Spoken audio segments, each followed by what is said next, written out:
नमस्कार, स्वागत है आप सभी का आपके अपने यूट्यूब चैनल एनमिसा क्लासेस में।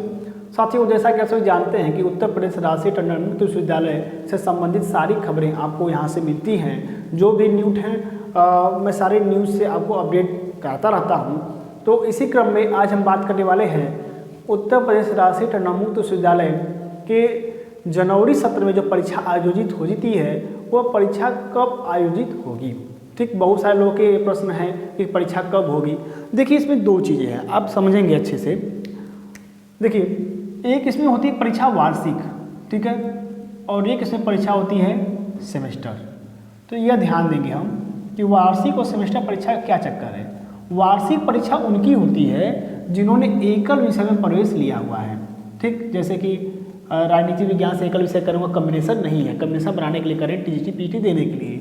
और सेमेस्टर में उनका होता है जो बैचलर में है, ठीक है, जैसे कि बीए है, बीएससी है, ठीक है, बीकॉम है, इस तरह से जिनका है, या फिर उनका एमए भी है, ठीक, एमए है, एमएससी है, ठीक, इस तरह से जिनका एडमिशन है उनकी परीक्षाएं सेमेस्टर होती हैं। तो जिन्होंने एडमिशन जुलाई में लिया है, ठीक है, जिन्होंने एडमिशन इस बार 2022 के जुलाई में लिया है, ठीक है, उनकी परीक्षा अब कब होगी?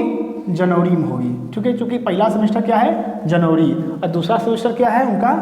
जून है। ठीक है, तो पहला सेमेस्टर जनवरी, इसकी परीक्षा कब होगी इसी पे आज हम बात करने वाले हैं। ठीक है, तो देखिए, जनवरी सत्र की जो परीक्षा है वह आपका प्रपोज टाइम टेबल आ गया है। यूनिवर्सिटी ने एक प्रस्तावित तिथि भेज दिया है कि इसी के आधार पर परीक्षा हम कराएंगे। पहले इसकी पेपर होगा, पहले दूसरा इसका होगा, तीसरा इसका होगा, चौथा इसका होगा।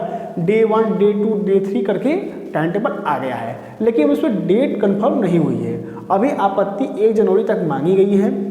अगर किसी को दिक्कत होगा तो स्टडी सेंटर 1 जनवरी तक आपत्ति देंगे, उसमें सुधार किया जाएगा। अगर किसी को आपत्ति नहीं होगा उसको फाइनल रूप दे दिया जाएगा।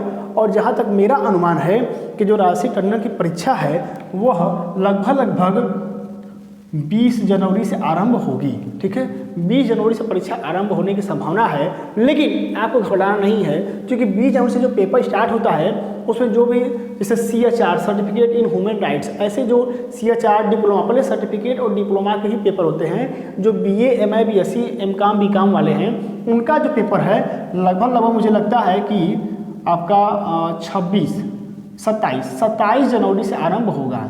ठीक है, तो ये जो कोर्स है एकल विषय वाले BA, BSc, BCom, MSc जो है मैथ हैं, इनका पेपर 27 जनवरी से शुरू होने की पूरी संभावना है। यह मेरा व्यक्तिगत अनुमान है, मैं ये नहीं कर रहा हूँ कि यूनिवर्सिटी खबर है, लेकिन यह है कि 27 जनवरी के आसपास आपका पेपर शुरू होगा।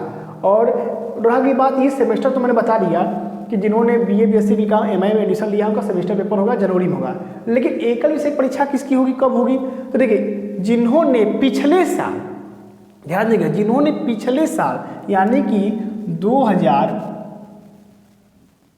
ठीक है, जनवरी 2022 में, जिन्होंने जनवरी 2022 में एकल विषय में एडमिशन लिया था या वार्षिक परीक्षा पद्धति में एडमिशन लिया था कि एक साल परीक्षा होगी, उनकी परीक्षा भी इसी में होगी। ठीक है, ध्यान दें, क्योंकि एक साल हो गया है, जनवरी 2022 से जनवरी 2023 एक साल हो गया है, तो उनकी परीक्षा इसी जनवरी में होगी। तो वो भी तैयार रहे, उनका भी टाइम टेबल में आएगा।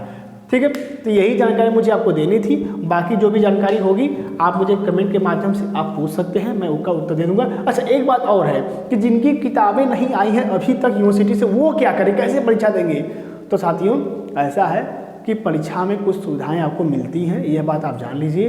बहुत कड़ी परीक्षा अन्य यूनिवर्सिटियों की तरह नहीं होती है, थोड़ी सी मूलभूत सुविधाएं आपको मिलेंगी, तो आप घबराइए मत, आपका पेपर अच्छे से हो जाएगा। अच्छा, 30 नंबर का आपका जो असाइनमेंट वाला नंबर है उसमें आपको 27 नंबर तक अधिकतम नंबर मिलते हैं। ठीक है, 27 या 26 भी कर सकते हैं इसको।